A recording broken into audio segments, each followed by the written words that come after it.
Hello अस्सलाम वालेकुम दोस्तों। ग्लोबल फ्रीज का चैप्टर नंबर 389 और 388 को शुरू करने से पहले हम चैप्टर नंबर 387 का रिव्यू करेंगे। उस चैप्टर नंबर 387 में हमने देखा था कि ज़ॉम्बी किंग अपने पावरफुल ज़ॉम्बीज़ के साथ सबवे टनल से भाग रहा था और उसी वक्त ही कैप्टन बियान की टीम वहां आ जाती है और ज़ॉम्बी किंग को भागता देख कैप्टन बियान एक आवाज़ लगाता है कि ज़ॉम्बी किंग को पकड़ो, और ये सुनकर उनकी टीम का एक स्नाइपर पोजीशन लेता है और एक बहुत ही अच्छा सा निशाना सिल्वर ज़ॉम्बी की टांग पे लगाता है, जिसकी वजह से ज़ॉम्बी किंग वो और सिल्वर ज़ॉम्बी दोनों गिर जाते हैं। और ये देख के उस टीम की वाइस कैप्टन दौड़ के जाती है और एक जंप लगा के अपना बाला ज़ॉम्बी किंग की गर्दन पर रख देती है। और ये देख के दूसरे सिल्वर ज़ॉम्बी एकदम रुक जाते हैं, क्योंकि अगर दूसरे सिल्वर ज़ॉम्बी इन पर हमला करेंगे तो इसमें ज़ॉम्बी किंग की जान भी जा सकती है। और ये देखकर कैप्टन बियान कहता है कि ये वही ज़ॉम्बी किंग है जो ज़ॉम्बीज़ की एक बहुत बड़ी आर्मी को कमांड करता है। और उनकी टीम का मेंबर कैप्टन बियान को जवाब देते हुए कहता है, मुझे लगता था कि ये दूसरे ज़ॉम्बीज़ को कमांड देता है, ये बहुत ही ज़्यादा ताकतवर होगा। और इसके जवाब में उस टीम की वाइस कैप्टन कहती है कि नहीं, ये बस एक ज़रिया है। अगर ये वाकई में बहुत सारे ज़ॉम्बीज़ को कंट्रोल कर सकता है तो इसका मतलब ये है कि वो ज़ॉम्बीज़ का दिमाग है। और वाइस कैप्टन कहती है कि ज़ॉम्बी किंग को अपनी हिफाजत करने के लिए उसके पास कोई भी पावर नहीं है। इस बात का जवाब देते हुए उस टीम की डॉक्टर कहती है, इसमें कोई ज़्यादा हैरान होने वाली बात नहीं है। वाइस कैप्टन का जवाब देते हुए डॉक्टर कहती है कि अगर ज़ॉम्बी किंग ज़ॉम्बीज़ की इतनी बड़ी आर्मी को अगर कंट्रोल ना कर सकता तो वो कभी इंसानों के खिलाफ जंग शुरू करने की हिम्मत नहीं करता। और डॉक्टर अपनी बात जारी करते हुए कहती है कि इसका जिस्म बहुत ही कमज़ोर है, इसलिए इसकी हिफाजत बहुत सारे ज़ॉम्बीज़ और बहुत सारे सिल्वर ज़ॉम्बीज़ की तादाद करती है। और जो इसकी अपनी पावर है, इससे तो इसको कोई एक नौजवान लड़का भी इसको आसानी से मार सकता है।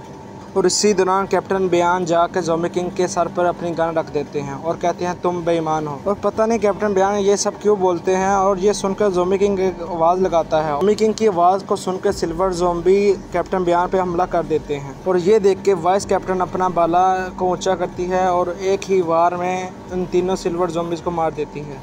और यही देख के कैप्टन बियान भी ज़ॉम्बी किंग को एक सर पे गोली मार देते हैं और ज़ॉम्बी किंग की लाश को पैक करके सबवे टनल से बाहर आ जाते हैं। और कैप्टन बियान और उसकी टीम जब सबवे टनल से बाहर आती है तो वो देखती है कि ज़ॉम्बीज़ की एक बहुत बड़ी आर्मी सबवे टनल के बाहर खड़ी है, बट वो आर्मी इन पे हमला नहीं करती। वो इधर उधर चलते रहते हैं जैसे कि उनको किसी ऑर्डर का इंतज़ार है।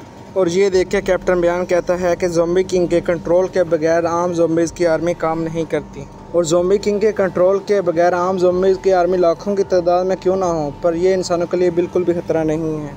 और उस टीम की डॉक्टर ज़ॉम्बी किंग की लाश को अपनी गाड़ी में ले जाती है और नाइफ़ लेकर कहती है कि मुझे इस पर जल्दी रिसर्च करनी होगी। हर कोई इस रिसर्च के रिजल्ट का इंतज़ार कर रहा है। और डॉक्टर उस पर सर्च करके आती है और आकर बोलती है, ये कोई बंदर नहीं है, ये एक इंसान था। अगर दूसरे लफ्ज़ में बोलूँ तो ये एक इंसान था। और उस टीम की डॉक्टर अपनी बात को जारी हुए कहती है, इसके जिस्म में ज़ॉम्बी वायरस की एक बड़ी तादाद मौजूद है। इस वायरस का अलग हरकत करता है और ज़ॉम्बी किंग इस वायरस से इंसानी लाशों को ज़ॉम्बीज़ में तब्दील कर सकता है। और इस पर कैप्टन कहता है कि ज़ॉम्बी किंग और आम ज़ॉम्बीज़ आपस में जुड़े हुए हैं। ज़ॉम्बी किंग इनको कमांड करता है किसी पे हमला करने के लिए, और जब वो उससे लड़ाई करते हैं ज़ॉम्बी किंग उससे सीख कर अपने तरीके को चेंज करके फिर उससे फ़ाइट करता है। और इसके जवाब में वाइस कैप्टन कहती है कि ये तो इंसानों से थोड़ा सा भी मुख्तलिफ नहीं है। और फिर स्नाइपर वाला लड़का कहता है, अगर हम तन्हाई शहर में तमाम ज़ॉम्बी किंग को अगर मार दें तो हम ज़ॉम्बी क्राइसिस के मसले को हल कर सकते हैं और ये सारी ज़ॉम्बीज़ आर्मी ज़ॉम्बी किंग के बगैर हमारे लिए कोई मसला नहीं है। और यहीं पे चैप्टर नंबर 387 एंड हो जाता है।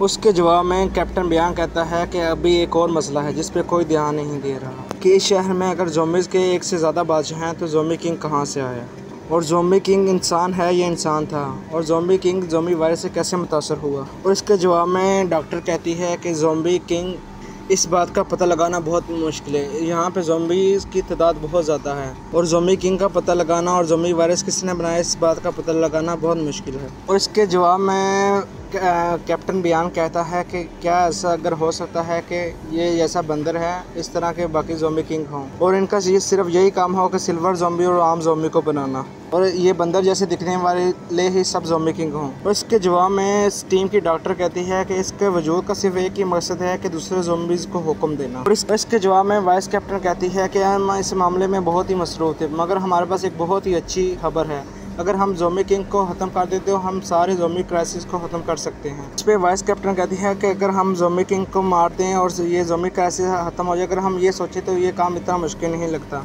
पर ये सच में कहाँ बहुत मुश्किल है। और इस टीम का शरारती लड़का इसके जवाब में कहता है, अगर मेरे पास में हो तो इस सारे ज़ॉम्बीज़ को मैं एक जगह इकट्ठे करूँ और उनको अपनी पावर से एक ही बार में मार डालूँ।